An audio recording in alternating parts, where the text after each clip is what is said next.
Hello दोस्तों, आपका स्वागत है अपने यूट्यूब चैनल के वे सक्सेस पॉइंट में।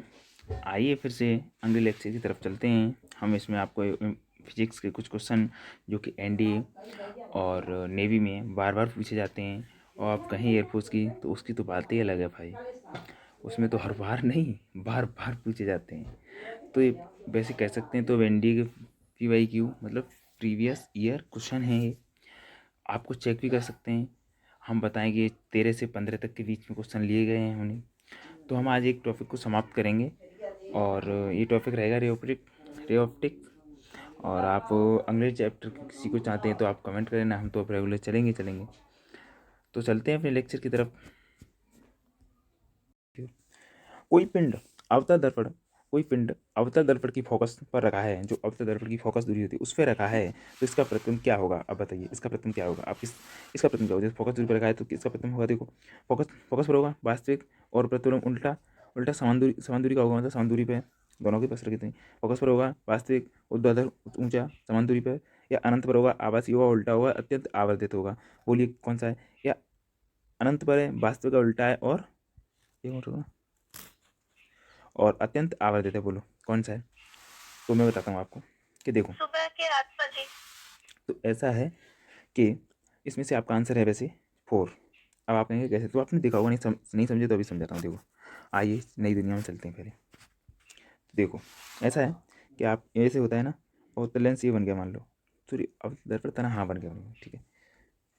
चलो वो आप समझ लेना, ठीक है, बना।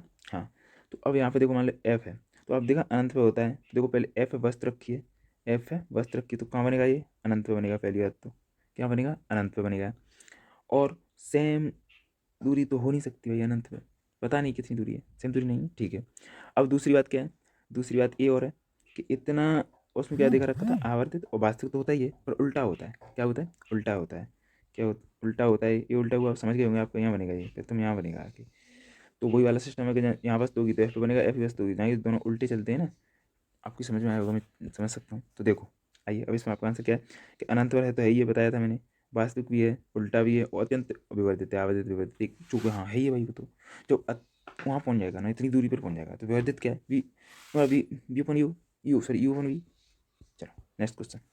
कांच के प्रिज्म से पारित होने पर कांच के प्रिज्म से पारित होने पर श्वेत प्रकाश विभिन्न रंगों के प्रकाश में विक्षेपित हो जाता है। किस में हो जाता है? विभिन्न प्रकाश के विक्षेपित हो जाता है। तो देखो क्या है, क्योंकि क्यों होता है तो होता क्यों है? चलो, क्यों होता है? तो देखो, प्रकाश की विभिन्न रंगों के कांच के अपतरंग भिन्न भिन्न होते हैं। बताइए आप। नहीं, आप बताइए। थोड़ा आपको समझना पड़ेगा। बोलो। तो देखो ऐसा है कि आपको कांच के प्रिज्म से श्वेत प्रकाश की अवशोषण करता है। भिन्न भिन्न दिशाओं में कई रंगों के प्रकाश को उत्सर्जित करता है। चारों ऑप्शन पढ़ लीजिए पहले।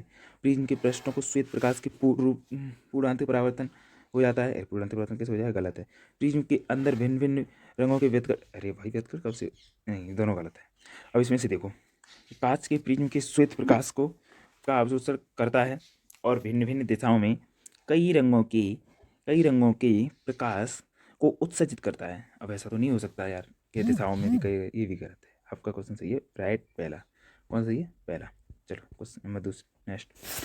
वायु में कांच वायु से कांच में सॉरी सॉरी वायु से कांच में जाती हुई प्रकाश की किरणें वायु से प्रकाश में जाती हुई प्रकाश की किरणें अपवर्तित होती हैं, क्योंकि अब बताओ, वायु से कांच में जाएंगी तो क्या होगा? वायु से मतलब ब्रल माध्यम से, और सघन माध्यम में जाएंगी तो क्या होगा? बोलो। तो देखो, वायु के घनत्व की अपेक्षा कांच, नहीं नहीं नहीं नहीं, ये गलत है भाई। ये क्या कह रहा है? वे कांच के पृष्ठ से परावर्तित नहीं हो सकती। अरे भाई क्यों नहीं होती? कांच के प्रकाश की किरणों की ऊर्जा का अवशोषण कर लेता है। ओह हो, गलत। प्रकाश में ये दे रखा है कि कांच में प्रकाश की चाल वायु में प्रकाश की चाल की अपेक्षा कम होती है। हाँ, ये बोला सही, ये बोला इसने बोली बात, मतलब कि कांच है। देखो, आपने देखा होगा कि कांच होता है ना, तो जैसे हमने लिया ये, देखो यहाँ पे क्या है कि सघन है, क्या है? सघन माध्यम है। और यहाँ क्या है? विरल माध्यम है। क्या है? विरल है। तो अब देखा होगा आपने कि देखो, ये तो प्रॉब्लम हो गया। अब ये आएगी, ये आएगी, अब ये किरण आएगी, तो यहाँ पे देखो, यहाँ तो इतनी दूर बनाएगा, फिर यहाँ पे क्या होता है, यहाँ चली जाती है, देखा था ना यूँ क्यों आती है, क्योंकि इतनी तेज गति होती है तो बाहर नहीं जा पाती वो, तो अंदर ही आ जाती है। ठीक है, चलिए आप समझते हैं। देखिए, जरा दृष्टि दोष किस कारण से होता है, जरा दूर दृष्टि दोष किस कारण से होता है। तो देखो, ये नेत्र गोलक का धीरीकरण होता है, नहीं भाई ऐसा तो होता नहीं है। चलो अच्छी बात है, नहीं होता। हाँ, अभी नेत्र लेंस की लदकृत वक्रता का कोई कारण है, नहीं है, इसका भी कारण नहीं है, इसका भी कारण नहीं है, तो कारण किसका है फिर, पक्षमावी मांसपेशियों का कमजोर होना, हाँ ये बोला सही। पक्षमावी जो पेशियाँ होती हैं वो कमजोर हो जाती हैं, उनके कमजोर होने पर ये रोग उत्पन्न हो जाता है। क्या हो जाता है कि जरा दूर दृष्टि दोष उत्पन्न हो जाता है। ठीक है, तो देखो देखो, ये ऐसा दोष है कि इस दोष के बारे में थोड़ा हम बताएं, आप कन्फ्यूजन हो रहे होंगे, ये सोचेंगे कि दोष क्या है, हमारी समझ में नहीं आ रहा। आपकी समझ में नहीं आए ना, तो बस एक मिनट रुको, मैं समझाता हूँ। देखो, आय वृद्धि के कारण, जो आय में वृद्धि होती है उसके कारण नेत्र के लेंस जो, जैसे वृद्धि हुई, आय में वृद्धि होती है, जैसे अपना मतलब बुढ़ापा के करीब चलते हैं ना हम, तो उसमें जो कारण है ना नेत्र में, उसकी मांसपेशियाँ है ना दुर्बल हो जाती हैं। क्या हो जाती हैं, दुर्बल हो जाती हैं, जिससे व्यक्ति को निकट तथा दूर का ठीक प्रकार दिखाई नहीं देता, ना तो निकट का दिखाई देता है और ना दूर का दिखाई देता है। तो इसे कहते हैं हम जरा दूर दृष्ट दोष।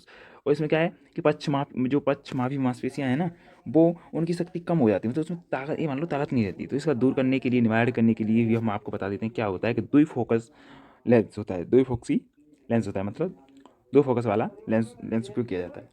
अब तुम कहो कि कौन सा है, दोनों ही किए जाएंगे यार।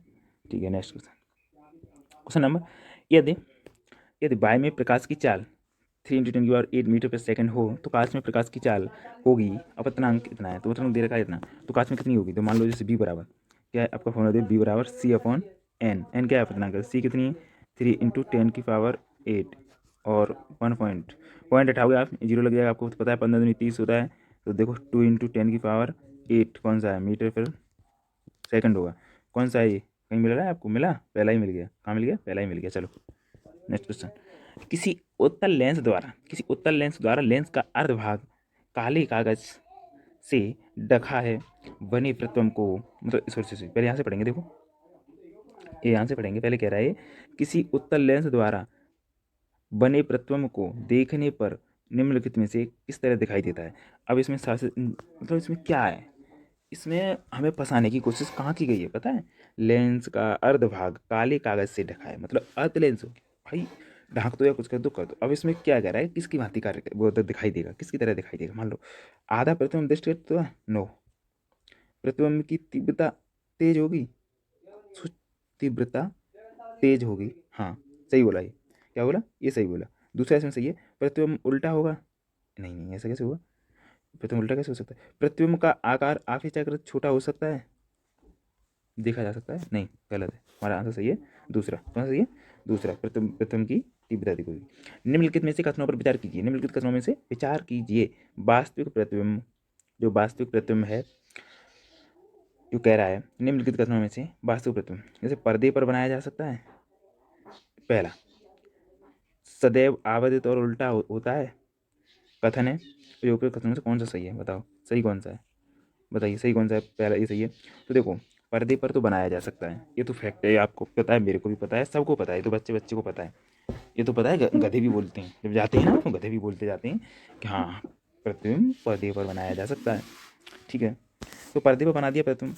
अब ये क्या है, सदैव उल्टा और आवर्धित होगा, ऐसा तो नहीं हो सकता कि वास्तविक प्रतिबिंब हो जो, देखो अवतल में अलग हो जाता है, उसमें उत्तल में अलग होता है, देखा ना तुम्हें, उसमें होते हुए दोनों कंडीशन सेम हो जाता है एक में।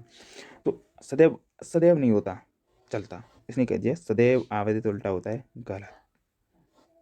तो इसमें केवल कौन सा सही है, पहला, कोई ऑप्शन है ही नहीं होता। ठीक, प्रकाश तरंगे हैं, प्रकाश तरंगे क्या है बोलो, ये क्वेश्चन आया, प्रकाश तरंगे हैं क्या है, प्रकाश तरंगे बोलो, प्रकाश तरंगे विद्युत यांत्रिक तरंगे हैं, बोलो क्या है, जल्दी से बोलो, टाइम नहीं है क्या हुआ, तो प्रकाश तरंगे हैं, देखो तो इसमें विद्युत यांत्रिक तरंगे या विद्युत चुंबकीय तरंगे या विद्युत प्रकाश की तरंगे, तो इसमें विद्युत प्रकाश की तरंगे, तो इसमें कुछ नहीं, इसमें विद्युत चुंबकीय तरंगे आपको पता है, सबको पता है, सॉरी यांत्रिक तरंगे, विद्युत यांत्रिक तरंगे हैं, आपको पता है। नेक्स्ट क्वेश्चन, ठीक है, चश्मा बनवाने में प्रयोग किया जाने वाले प्रकाशीय कांच किससे बना होता है, जो चश्मा बनवाने में लेंस का प्रयोग किया था वो किससे बना होता है।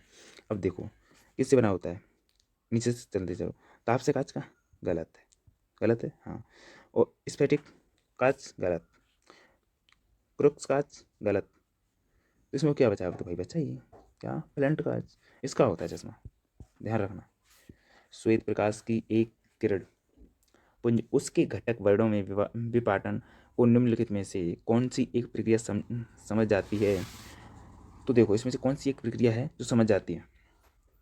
तो देखो, परीक्षण, परिक्षेपण, सॉरी परिक्षेपण, या विवर्तन, या परावर्तन, या दुर्बल, गलत, गलत है ये भी गलत है। आपका आंसर है पहला। क्या होता है इसमें, एक समझी जा सकती है कि श्वेत प्रकाश की किरणें एक पुंज के उसके घटकों में विपाटन विपाटन के विवर्तन को निम्नलिखित में से एक ही प्रक्रिया है जो कि परिक्षेपण होती है। चलो, निम्नलिखित कथनों में से कौन सा एक सही है। देखो मैंने बोला ना, आए हुए क्वेश्चन है सब। तो निम्नलिखित में से कौन सा एक सही है, क्या है, निम्नलिखित में से कौन सा एक सही है। तो देखो सही सही नहीं है, ओहो कर दी गलती भाई, सही नहीं है। तो किसी अवतल दर्पण लेंस की वक्रता त्रिज्या इसकी फोकस दूरी को दोगुनी होती है, सही है तो भाई दोगुनी होती है, पक्की बात है। अब देखो किसी उत्तल लेंस की क्षमता ऋणात्मक होती है, ठीक है, जबकि अवतल लेंस की क्षमता धनात्मक होती है, नहीं, ये तो हम कह नहीं सकते, ये कैसे, नहीं नहीं गलत है, यही गलत है, मिल गया भाई। समतल दर्पण की वक्रता त्रिज्या अनंत होती है, जस्ट सही है।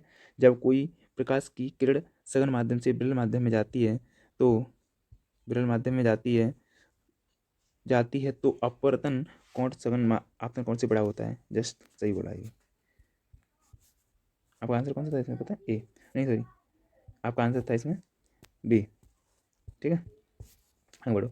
तो ये कह रहा है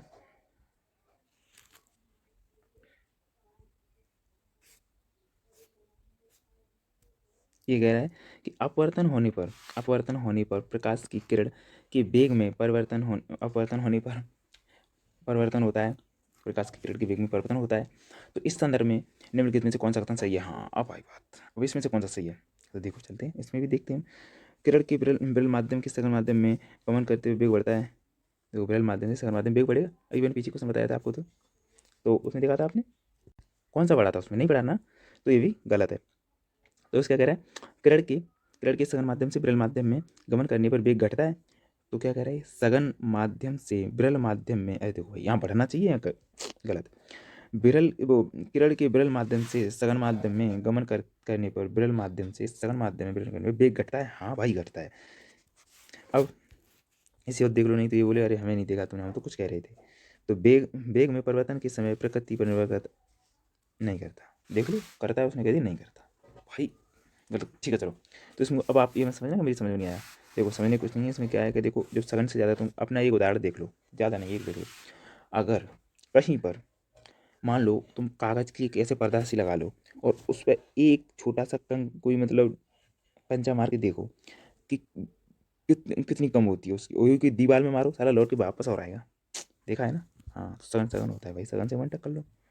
जब सूर्य जब सूर्य क्षैतिज के निकट होता है, जब क्षैतिज के निकट होता है अर्थात सुबह और शाम को, वह लाल लालमयुक्त दिखाई देता है, लालमयुक्त दिखाई देता है। इसका कारण है, मतलब लाल दिखाई देता है, इसका कारण क्या है अभी बताया था ना, वो ऐसा था कि लाल दिखाई देता है, समय समय अलग अलग होता है। ऐसा क्वेश्चन रट मत लेना, नहीं तो अब तुमको हाँ ये बताया था। तो देखो ए लाल प्रकाश की वायुमंडल द्वारा, क्या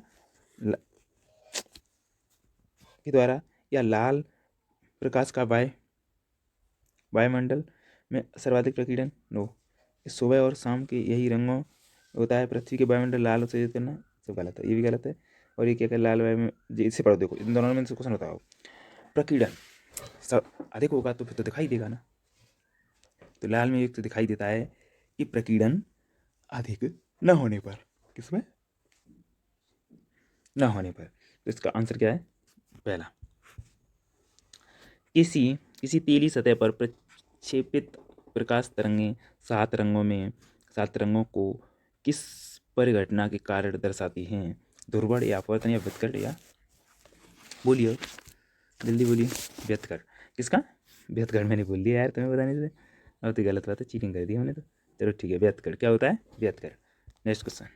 दो समतल दर्पण एक दूसरे से 60 अंश के कोण पर झुके हैं, दोनों 60 अंश के कोण पर झुके हैं, दोनों दर्पणों के बीच बीच कोई वस्तु रख दी जाती है तो वस्तु के प्रतिबिंब की संख्या हो गई। ओ भाई, ऐसे क्वेश्चन ना आए, हमारा मतलब पेपर हो ऐसे क्वेश्चन नहीं आए, ऐसा तो संभव है ही नहीं। तो देखो अब देखते हैं कि दो दर्पण है 60 अंश के झुके हुए हैं, तो इसका सूत्र दिया जाता है कि n बराबर क्या दिया जाता है 60 360 प्लस अब अपॉन थीटा, और अगर असममित होंगे और सममित होंगे, असममित होंगे तो माइनस होगा, सममित होंगे तो कुछ नहीं होगा। तो देखो पहले देख लेते हैं 360 प्लस थीटा, उसने पहले असममित को दिया भी नहीं तो माइनस कर लो, दे रखा होता है 6, क्या होगा 6 माइनस 1 बराबर कितना होगा 5, कितना होगा 5, 5 कहाँ है ए, आपका आंसर क्या होगा ए। नेक्स्ट क्वेश्चन ये क्या कह रहा है कि यदि वायु के सापेक्ष जल व कांच के अपवर्तनांक क्रम से 4/3 व 3/2 है तो जल के सापेक्ष कांच का अपवर्तनांक होगा।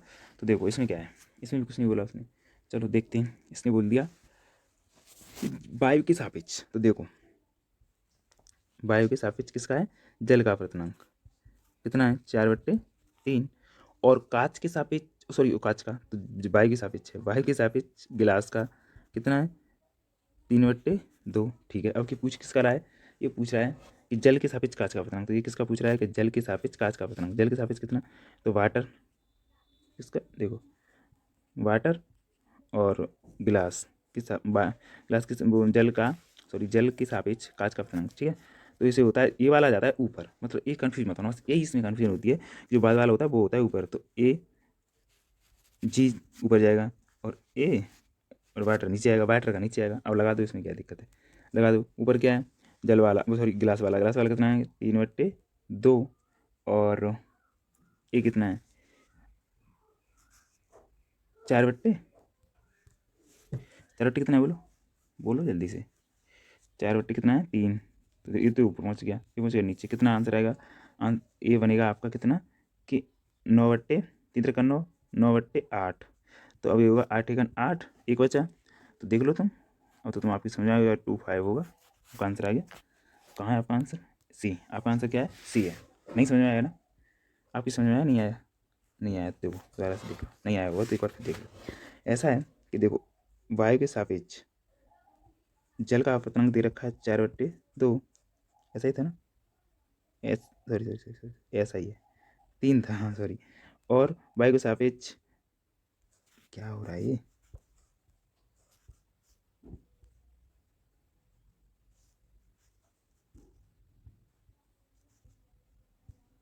चलो तो देखो अब ये सॉरी यार प्रॉब्लम के लिए,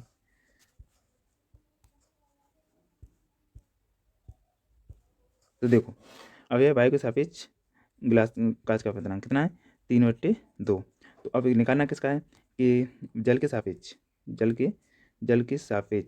गिलास का निकालना है, मतलब कांच का निकालना है। तो देखो क्या होता है, ये वाला पीछे वाला ऊपर होता है, बताया था मैंने, वो तो तुम्हें ऊपर लेना पड़ेगा, और वायु का नीचे होता है। अब इसका कितना दे रखा है, इसका ये दे रखा है और इसका ये दे रखा है 3/2,